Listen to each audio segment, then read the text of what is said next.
कई बार ऐसा भी होता है कि हम अपनी सेवा करने के लिए इतने उत्सुक होते हैं कि हम पहले ही सोच लेते हैं कि क्या करना है और हिदायत देने वाले की बात सुनना ही बंद कर देते हैं।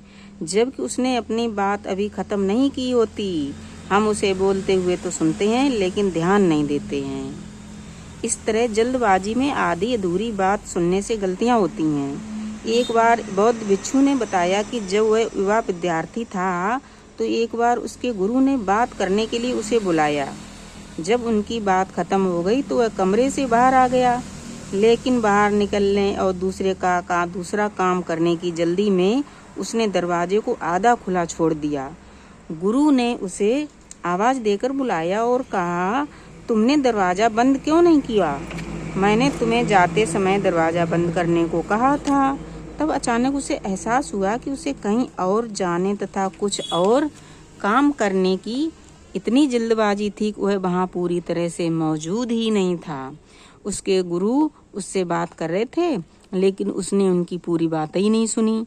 कई लोग दरवाज़ा खुला छोड़कर जाने को एक मामूली बात मान सकते हैं, लेकिन सबक सीखने के लिए उसके लिए इतना ही बहुत था। इसके बाद उसने सजग रहने, ध्यान से बात सुनने और हर पल मन से हाजिर रहने की आदत डाली। अब वह खुद गुरु है।